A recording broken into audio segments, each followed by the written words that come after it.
With the market being ultra hot, are real estate agents even needed? Stay tuned for more.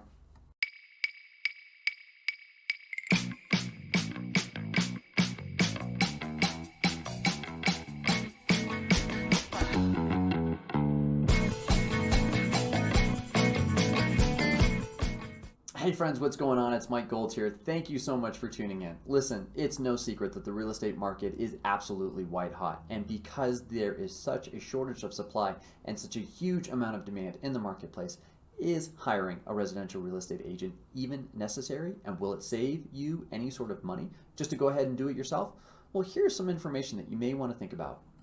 First, we know what home buyers are expecting to see and ultimately want to see, so that way your home will fetch the top dollar. You may think that, hey, the market's super hot. I don't need to do anything to my house. I don't need to stage it.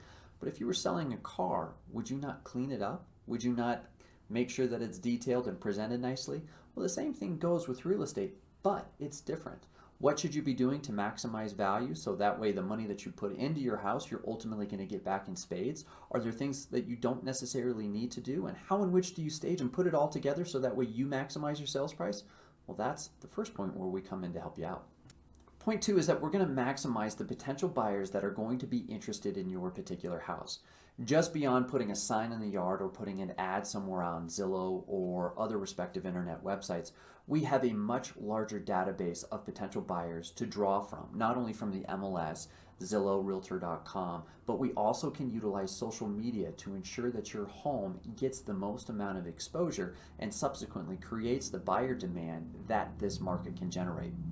Point number three, the fine print. As a residential real estate agent, we're trained in being able to go through contracts and ultimately put you, the seller, in the very best negotiating position possible, and also ensure that the terms of the contract are going to be most favorable for you and or be able to explain those provisions. So just because one offer is going to offer you the greatest amount of money, what is their ability in which to be able to perform? Do they have an appraisal gap? Do they have inspection provisions? How much money are they putting down? Have you talked with a lender? Do you know how and which to understand when a lender is giving you the right information on a pre-qual or a pre-approval has been done versus someone who just took an application over the phone? You see, it is these finer details to where a true residential real estate professional can ensure that you are not only getting the very best price, but also the best terms. Point number four is that a great residential real estate agent is going to be a trained negotiator. They know how much information in which to give in a real estate transaction and how much information to try to obtain to make sure that you ultimately get the very best sales price and terms for your offer. There's so much information that just flies around in a transaction, and if you don't know what is of value and subsequently what is not, you could potentially put yourself in a bad position. Or more importantly, an agent and the best agents will ensure that they can negotiate the best price for you. Point number five, and probably the most important point in this particular market, is that we know how to price real estate. Now you may be saying, hey, Mike, the market's going to take it where it's going to take it. But what is the price in which that you start that off at to ensure that you are going to have those escalating offers? Is there a price that is going to create a threshold to where maybe it doesn't sell in that first weekend and subsequently buyers think that there's something wrong with it? You see, in real estate, time and price don't go hand in hand.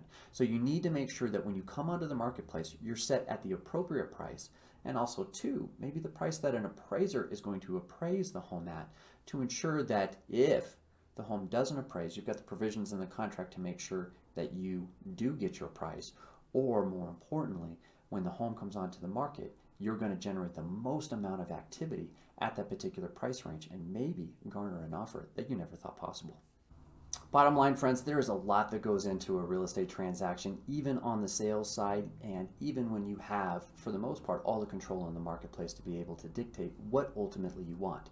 So if I might have the opportunity of helping you out with your real estate goals on the selling end, please reach out. Let me know how I might be able to be your real estate guide. Until next time.